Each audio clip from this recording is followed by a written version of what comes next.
Welcome to the Millennial Body Image Project. We're two licensed dietitian nutritionists bringing you conversations that cut through the food noise, debunk wellness trends, and remind you that it's not you, it's the systems stacked against you. Together, we'll explore the struggles so many of us carry, challenge the fear-mongering that fuels them, and offer evidence-based, compassionate tools to support your body on its own terms. Because your lived experience matters, and your body is not the problem. On today's episode, I'm speaking with Jessica Brown, clinical nutritionist, self-compassion teacher, and the author of Beyond the Shot: Inner Work for Lasting Success on GLP-1 Medications. This is actually the third time Jessica has been on the show, so I'll make sure to link the previous episode she's been on where we talked about self-compassion for eating disorders and autoimmune disease in the show notes. So, disclaimer right off the bat before we get started today, we're going to be talking about GLP-1s, and with that, we will be talking about weight, not specific numbers, but weight in general, and some of the positive effects outside of weight loss that people have been noticing in their chronic illnesses and autoimmune disease and stuff while being on a GLP-1. As always, I try to keep these conversations as safe as possible on this podcast, but if anything that I just mentioned or anything I'm going to mention in the rest of the intro seems at all triggering for you, I recommend skipping this episode. Completely understandable. We'll see you on the next one. Now, you might be like, wait, Dana, what? What do you mean you're going to talk about GLP-1s and not in like a super negative way? So first off, in no point in this episode or ever will I try to persuade you heavily that you should or should not go on one of these medications. One, because I legally cannot tell you what to do with medications as a dietitian. Two, this is a general information podcast. And three, because it's a very personal decision. What we have always aimed to do on this podcast and in session with clients, because I get asked about this a lot, as I'm sure you can imagine, is to provide you with more knowledge and the pros and cons about these types of medications so that you can make an informed consent decision with your team of healthcare providers based on your medical history, risk of side effects, etc. What we're more talking about on this episode is how Jessica works with people who have gone on a GLP-1 and how they can use that as an opportunity to do some deeper work on their relationship with food and their core beliefs about food and morality and body image and that kind of stuff. We're also going to be talking about nutrient deficiencies to look out for with GLP-1s, some new advancements in GLP-1 research in autoimmune and inflammatory conditions. So no, we're not going to be talking about GLP-1s for weight loss today and specifically about that. There's enough about that out there in the world, and you don't need to be hearing it from me. So we're going to be taking a little bit of a different approach to this stuff. But again, if anything I mentioned sounds triggering to you, feel free to skip this episode and we'll see you in the next one. First, before I jump into that, Jessica, thank you so much for coming on the podcast again. This will be, I think, the third time that we're doing this, which is kind of crazy because it seems like it's been like a really long time, but also not a very long time since the last one. But I think when we were emailing before, it's been what, 4 or 5 years or something since the last time you were on the podcast, which is crazy to me. I pushed out a book since we talked last. You got lots been going on. Yeah, well, it's funny because the very first time that you were on the podcast, we were talking about your first book. And then the last time you were on, we were talking about chronic illnesses and eating disorders and self-compassion and stuff. And now we're talking about your second book. So it's like we've gone through the whole evolution together. Nice. Well, I love being here. Yes. Well, so part of the reason I wanted to have you here is because we wanted to talk about the new book. And for those who don't know, Jessica's new book is all about GLP-1s. And so I wanted to go right in and actually start with a quote that I pulled from the book. And you said, while a transformative medication, a GLP-1 is not powerful enough to challenge all the beliefs and fears you have about your worthiness and goodness. And in the book, you do spend a lot of time talking about how people can use the opportunity of being on a GLP-1 to work on their relationship with food and their body, because just being on the medication itself isn't going to fix everything. So yes. I would love if you could talk about what drove you to write this book and in this specific lens as well. I have a lot of clients switching over to try GLP-1 medications, and I found working with them that even though their fears, what they're afraid about or their anxieties shifted and changed, they were still there. and they still didn't know what to do about them. And they were still looking to fix them or transfer them. And that, like all things, medications are very powerful, can transform our life in many ways. But our hearts are so unique and powerful that we have to use our heart to change what our heart thinks. And I found, especially with disordered eating or struggles with body or how we look or our place in the world, those all impact our heart and how we see ourselves and the beliefs that we had. I felt it was a huge opportunity since a lot of people are trying GLP-1 medications, myself included, that they could use the opportunity for how the medication is assisting them and perhaps the mental space that they're feeling to work on some things that felt just too overwhelming to look at before.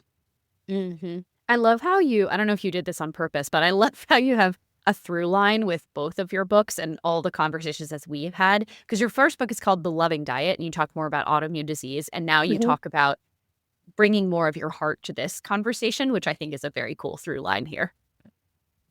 I haven't found anything as transformative or powerful as the deep care that we have inside of ourselves. Yeah.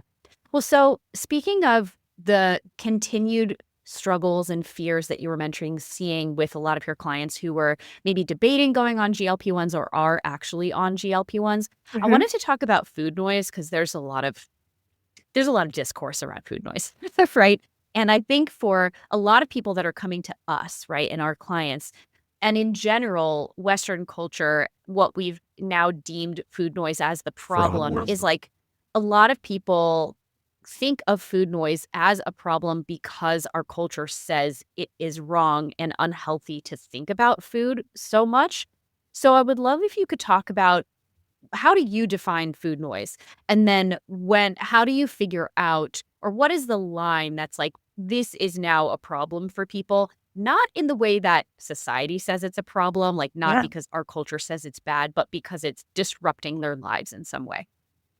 So I consider food noise to be the mental chatter that is in our brains that's constantly going about how much, why, when, about how to eat. I sort of call it the emotional math of eating is what I call it in the book, but food noise and the emotional math is a little bit different. The food noise is the actual chatter. The emotional math of eating is the weighing and the measuring of things that really contribute to food noise. And I felt like one of the reasons why I wanted to address it is because it's just exhausting. It's like exhausting for people to think, am I doing the right thing? Am I doing this right? Is this socially acceptable? A lot of people have moral values put on top of it. And so I thought it's just like, oh, let's just go right in. Let's just go right in, and we don't have to make food noise right or wrong. We can just take a look at it and say, like, are you tired? Like, personally, I felt like I was tired because I had translated it into a health talk, my health journey of, if you eat this way, then you'll be healthy and then you'll be a good citizen. Or for me, it was, if you eat healthy and you have good health, then you'll be a good nutritionist. So we have goodness and value really wrapped up into these things. But food noise specifically is just mentally draining, very exhausting, and it just holds a heaviness, I think, in a lot of people's life.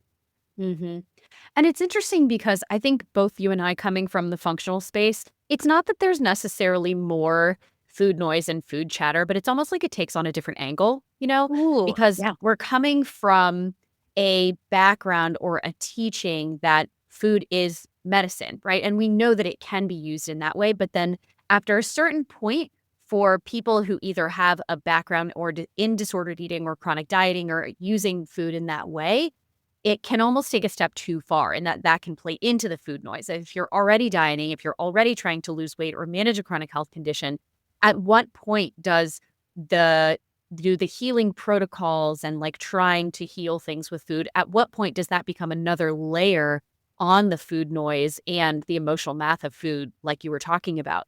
Because we also, I think this is something that I had just kind of taken to be true without like saying it, but I love how you put it in the book. Whereas there's this kind of belief in our culture now, more so when talking about food noise, that has entered the conversation, that like the amount of time that we spend thinking about food is inversely correlated to the health of our relationship with food. So basically, like the thought is the less that we think about food, the better our relationship with food is. And I would love for you to speak on that too. Yeah, we are a super big rewarding society. And so it sort of shows us how good we are at it. Oh, I'm really good at food because I don't have very much food noise. And I just think I don't know if you've gotten to the point in the book where I use my own experience of the frozen yogurt experience where I caught myself in a massive loop of thinking about food. And because I was thinking about it so much, I considered myself to be a failure. And it was right after COVID, everything had opened back up. And I just wanted to go get my favorite frozen yogurt. And I started to weigh and measure. Oh, if you were really dedicated to your health, you wouldn't want to eat sweet treats. And so I started to look at how I was rewarding myself mentally in my own life.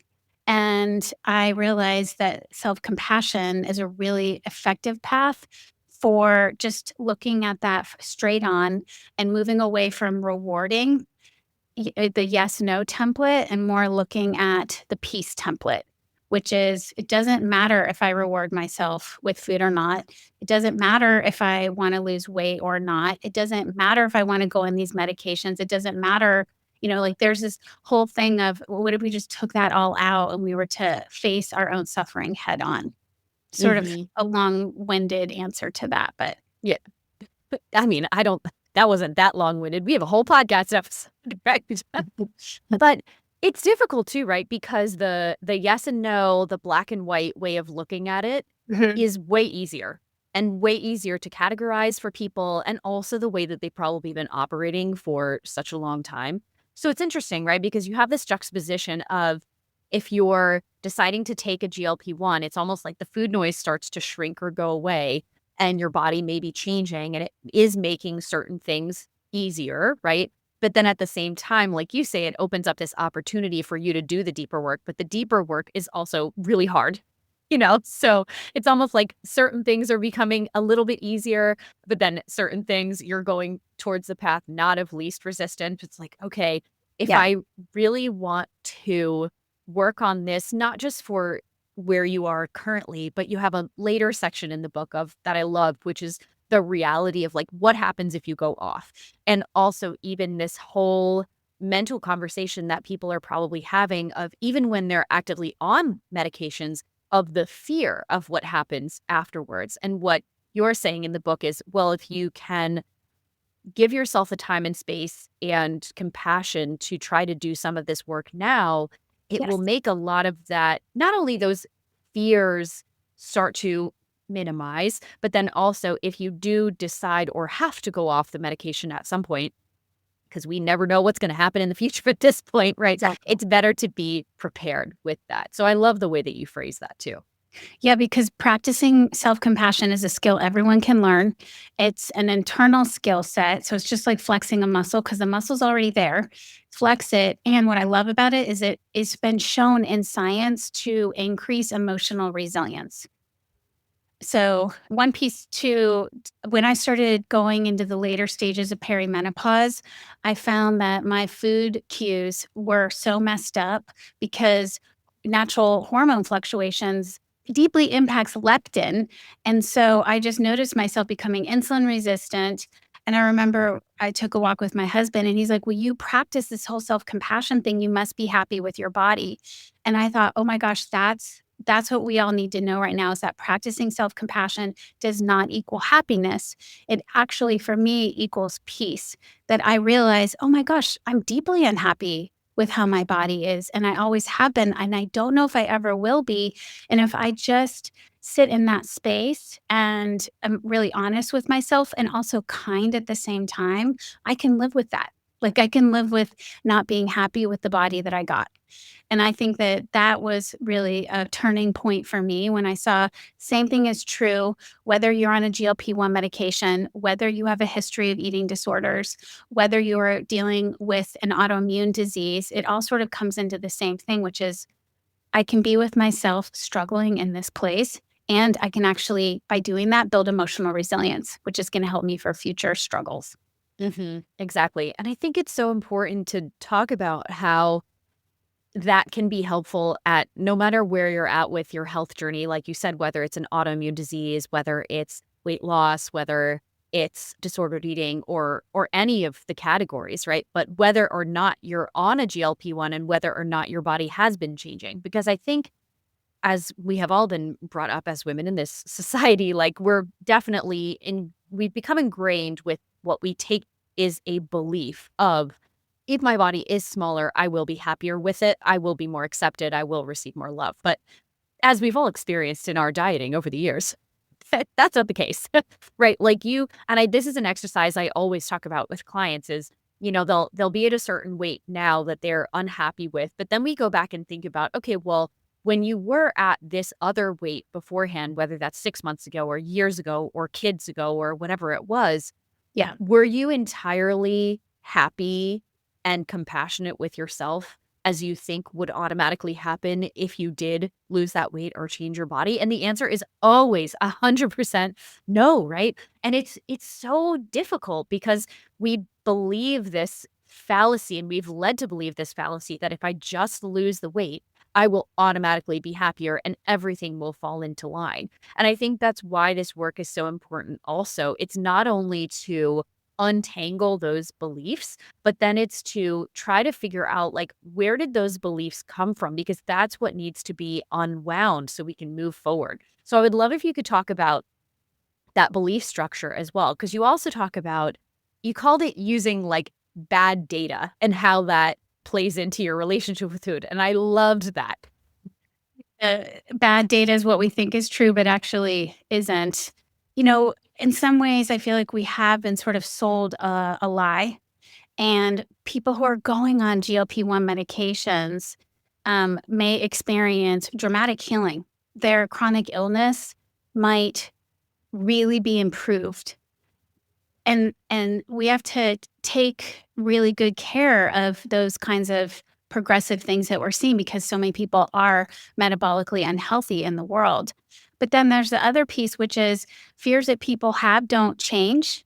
And oftentimes maybe they shift a little bit. And so it shifts from, oh my gosh, I was made wrong. I'm so disappointed and unhappy in this body to a different kind of body that they're living in a year later.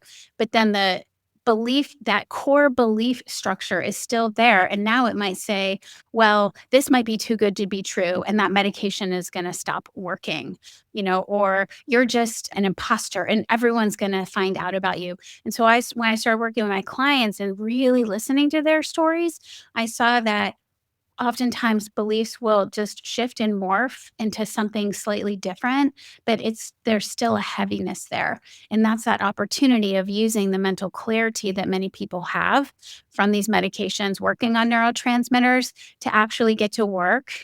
I call it get to work, or you use the opportunity to consider what happened to you. What did you believe as a result as what happened to you? And how can you use your heart to change what it is that you believe that keeps inputting bad data into the structure of your life? Right. Yeah. Because the GLP-1 itself doesn't fix the bad data. No, only our hearts can do that. Yes. Yeah, exactly. So speaking of that, I would love to go a little bit more into what you talk about as the inner eater, because I found this concept so relatable to so many people in the book. Yeah. Inner eater, if we were to look at it from parts work or internal family systems, would be a part of us that's having an experience with nourishment, our body, food, and how to reconcile all of those things. And so our inner eater is making important decisions about health, eating, food plans, diets, what Instagram food bloggers we want to follow. It's the good stuff and it's the bad stuff, but our inner eater is the one that's guiding us to how we want to care for our bodies and how we want to eat. And our inner eater is very deeply shaped by experiences. I've found that they're often shaped by early experiences where, like I share in the book, at 9 years old, I put myself on my first diet and I got a lot of recognition that shaped how I saw success in my body. And my inner eater took that on from a very young age all the way into adulthood, probably even still now to some degree. And so I use the inner eater as something that people could really imagine, think about, and then actually work with, because we want to fix our inner eater. If it's doing great, then we can glorify our inner eater. But for many of us, our inner eater, we feel like isn't doing great. It's not disciplined enough. It likes fast food too much. We have issues with it. Or our inner eater wants us to restrict a lot of food so we're not getting too much fat in our diet, whatever the conversation might be. And we are really hell bent on fixing our inner eater. And I have found that through the compassionate route, we can listen deeply and care for our inner eater, trying as hard as it can through kindness. And then our inner eater doesn't become the ruler of the kingdom, it becomes an ally in the plan. And that's the big difference. And that a lot of us who have disordered eating for years and years haven't worked that out quite yet. Mm-hmm. It's interesting because when you're describing the concept of the inner eater, I bet there would be a lot of people that would confuse that with, oh, well, that's just my food noise, right? So can you talk about how the inner eater influences your food noise, but they're not the same thing? So I'd say our inner eater is a part that's had experiences and a story, and the food noise is the conversation that the inner eater has in order to make stuff happen. Make the stuff happen for emotional safety. Yeah. Yeah. So those kinds of things. Yeah. And it goes back to what we were talking about before of how, again, there's kind of that belief in our culture that like, oh, if you never think about food, it means you have a good relationship with food. This is not saying like you got to just squash that inner eater so you never hear from it ever again and you'll never have any food noise. That's definitely not the direction that we want to go in. What you're saying is we need to more nourish the inner eater and also approach it with compassion so that when we are thinking about food, it's not in a chaotic kind of way. It's not in a ruler kind of way, right? It's more in a supporting role, because it's not that when you work on your relationship with food, it's not like you no longer have any thoughts about food ever. If that was the thing, then you would never eat again and we would all die. Like, that's not what we're going for. Yeah, you move into a more of an appreciative state. So this can be really scary for some people who have really traumatic experiences and with food and diet culture and their bodies and chronic illness. So when I first say this to my students, appreciating your inner eater sounds like a very foreign concept. It says, oh, then you're allowing that disordered voice to come in, of that disordered part with that disordered voice to come in and rule the show. No, not at all. We are recognizing that our inner eater has had experiences. Much of them were hard, and our inner eater created systems of safety with a voice to back that up. And oftentimes that's with bad data, like you're not deserving, you're not lovable, you were made wrong. And so we're going to develop a system of your relationship with food to counteract that. When we go in and we cooperate with our inner eater, or we appreciate it, or we say, I'm going to compassionately listen to you and the stories that have happened to you, then it doesn't need to fight so hard to maintain safety and security. And so we're not replacing it. We're not telling it it's wrong. We're coming in with curiosity and compassion and saying, tell me what happened to you. And that can be unsettling and a little scary, and sometimes we need extra support. I would say we probably always need extra support. Yes. Yes. The thing that I always joke around with my clients is like, if this stuff was easy, I wouldn't have a job. Like you True. wouldn't have a job either, right? Like if people, well, not this specific niche of a job, right? But like this stuff is not easy. And I say that in a joking way because I think we all are, we're all very strong people and trying to figure things out on our own and trying to like pull ourselves up by our bootstraps in a sense, because that's the way that we're taught, right? Especially if I just did another episode on how functional medicine can lead to a lot of disordered eating patterns, right, in certain situations. And I think part of 100%. the reason with one of the reasons with that is um, functional medicine can be very, I call it health libertarianism, right? It's like a figure it out on your own. If you've gone through this process of going to a bunch of different doctors and you haven't been able to figure it out, here's a couple of different ways that you can do it, right? But then once you have that toolbox, it's almost Mhm. like if the toolbox doesn't work for you, it's not that the tools were wrong, it's that you were using them wrong. And it becomes like a self-inflicted pain in a way. But the other thing that you bring up in the book a lot is that like righteousness about health is very pervasive in our society. And we fall into these kind of moral boxes with food of, oh, this is a good food and this is a bad food.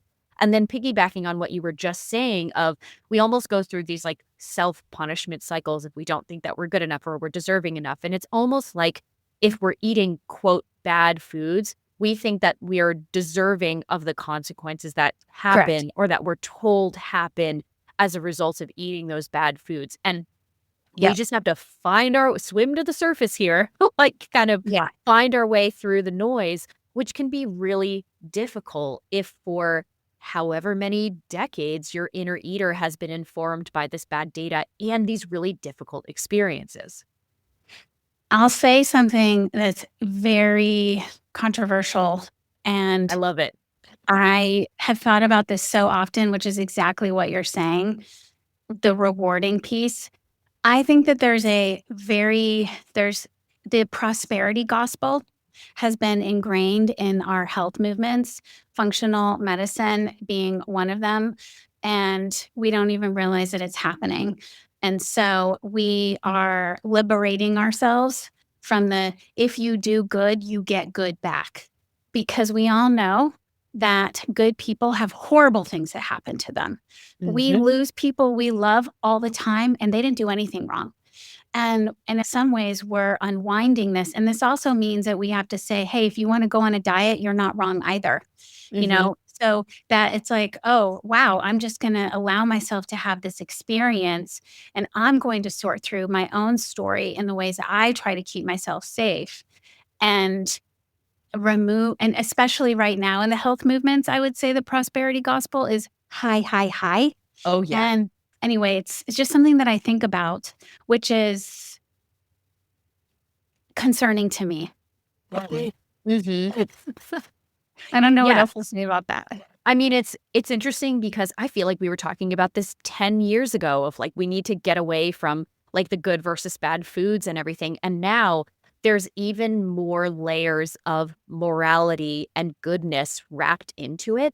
And so that's why I always say to people, because I very much approach things in nutrition from like an add-in perspective. I'm not here to prescribe diets or anything like that. At the same time, I completely understand why anyone at this point in time would want to go on a diet or go on a GLP-1, even beyond all of the different health effects that we're seeing from them, right? Because it is objectively easier to exist in this society as a smaller person than it is as a larger person. You It is. receive less judgment, and the more marginalized groups that you are a part of or identify with, the harder it is for you to exist in this world, especially when it's definitely everything is becoming like an us versus them mentality. And then when you wrap in the whole GLP-1 conversation, there's even more layers of shame that come into it because you have people that are like, oh, well, that's the easy way out. And then you have other people who are like, well, why wouldn't you go on a GLP-1 if they're promising all these benefits? It's a really difficult time to be in the health space right now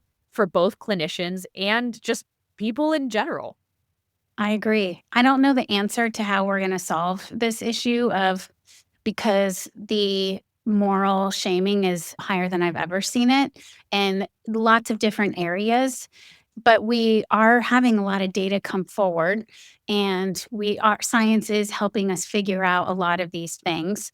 And then on top of it, it feels safe when we have a structure that can say, if I do this, I'm good. If I do this, I'm bad. It doesn't mean that we're not going to have consequences if we stop doing that. Of course we are. But the path that I have found to be the most fruitful is that we all are inherently worthy of love, and we all deserve to have kindness and compassion towards ourself. And when we take that structure, we embody that structure, and we take off the yes, no, good, bad.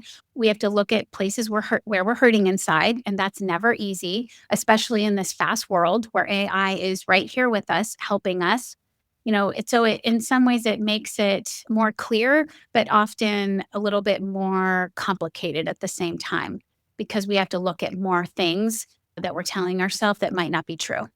Yeah. Which is, again, hard to do when we are constantly inundated with data all the time, and not just in the health and nutrition world. It's like you go to make a decision about anything and there's 20 different inputs, and you're trying to keep your home together and your family together and yourself together, and the world is exploding and there's so many Yeah. different things that it's hard to not let this consume you, but also it's hard to give yourself the space to work on yourself if it needs to be a priority, like mental health wise, and with everything that we've been talking about, because there's so many other things going on. And it seems like we all have very limited resources right now, also, and limited capacity to think about this stuff.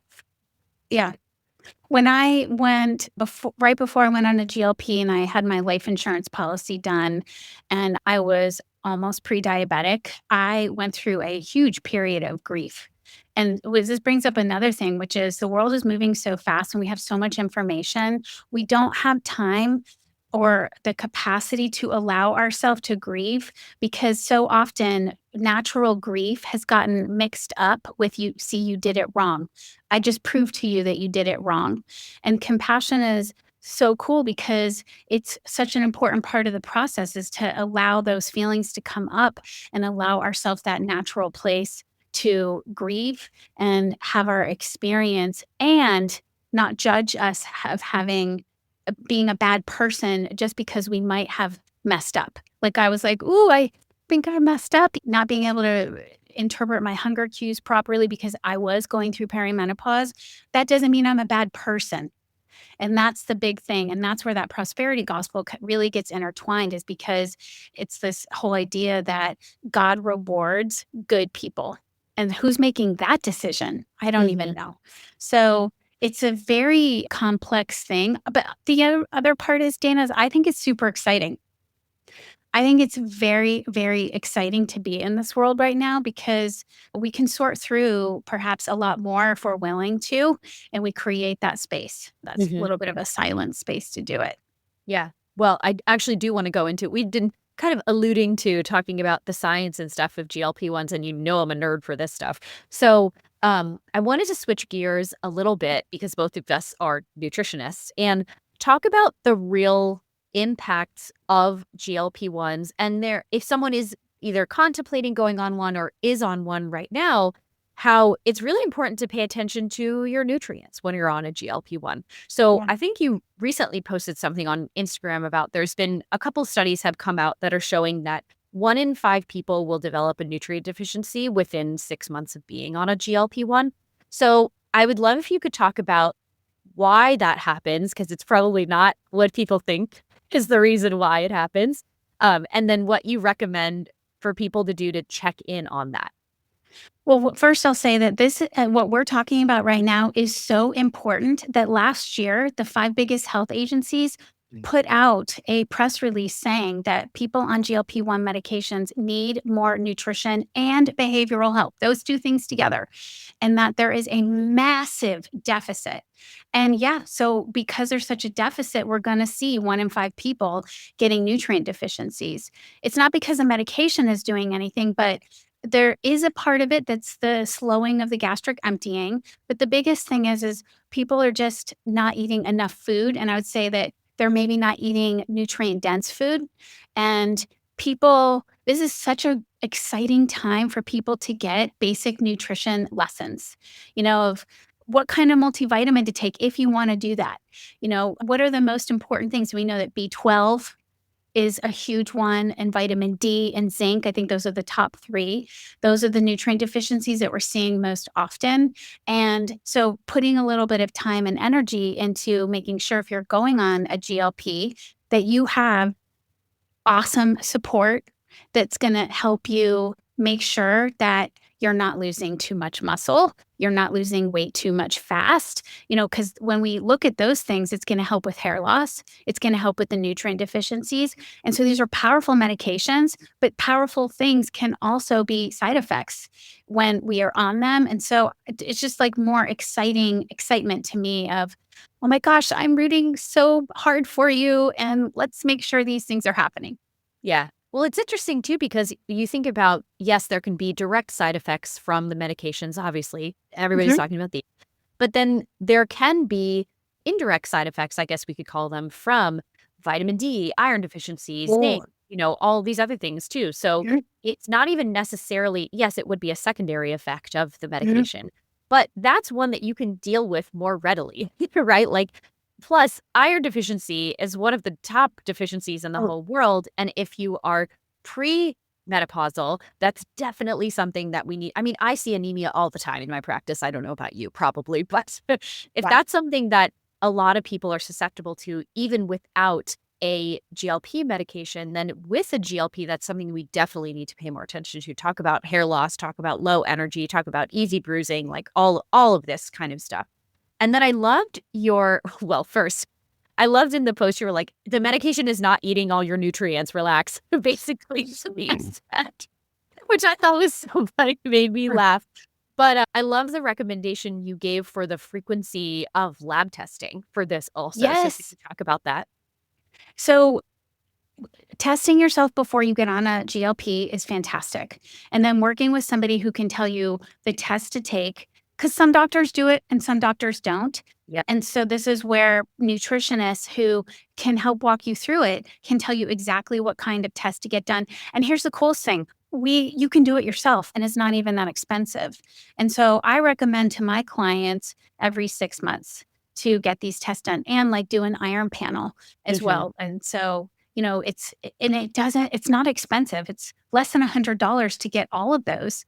And so you can find supplements at work that do well with your body, that aren't expensive. You don't have to go on too many of them, so it's pretty straightforward when we look at it. It's just one of the things of adding in, oh, you're going on a GLP. Let's make sure you have all the tools in your toolbox.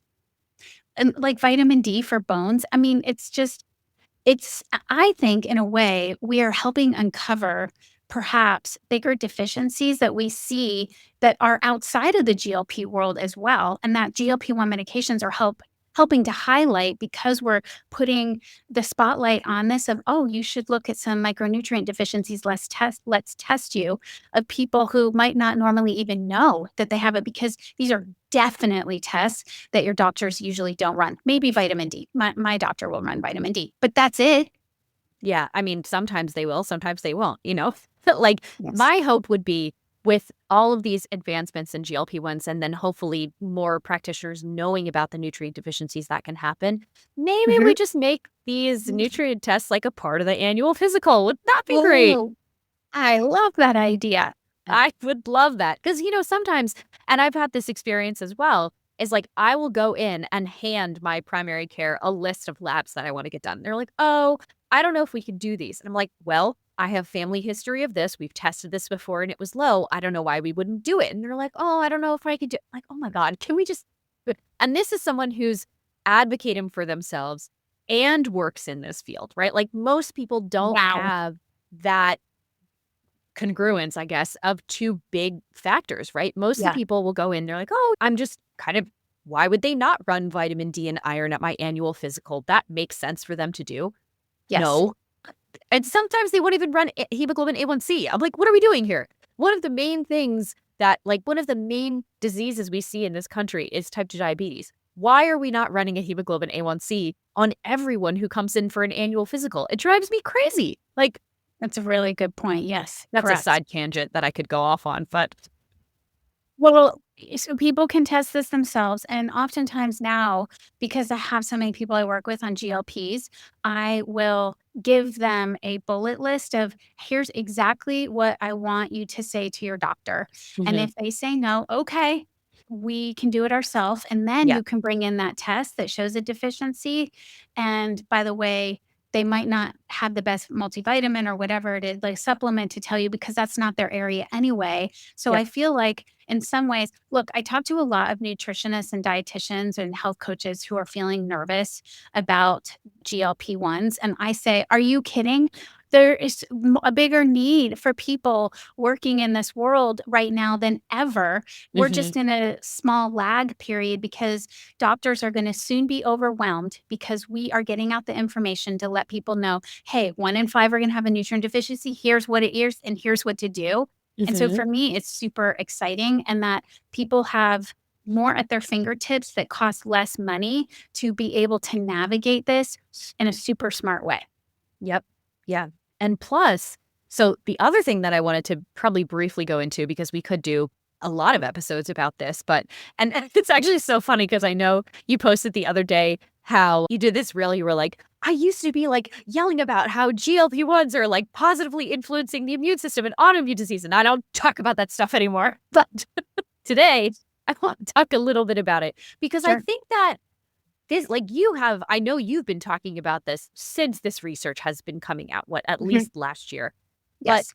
most people are really Mm. only aware of GLP-1s for two purposes, right? For type 2 diabetes and then for weight loss. But there's Yes. actually been a lot more research on GLP-1s and how they can help with the immune system, with autoimmune disease, potentially with Yes. mast cell activation syndrome, with things like multiple sclerosis, right? So Yes. go into whichever one of those areas you'd like.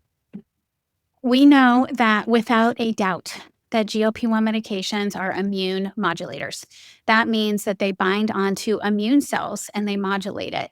And we know that metabolic diseases are driven primarily by inflammation.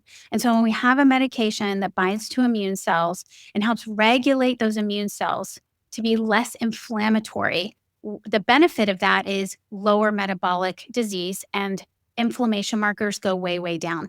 And so, because we already know that has been established in metabolic disease, now scientists are like, wait, oh my gosh, okay. So, what about all the other inflammatory diseases that we have, like autoimmune disease, where the immune pathways are overstimulated for one reason or another?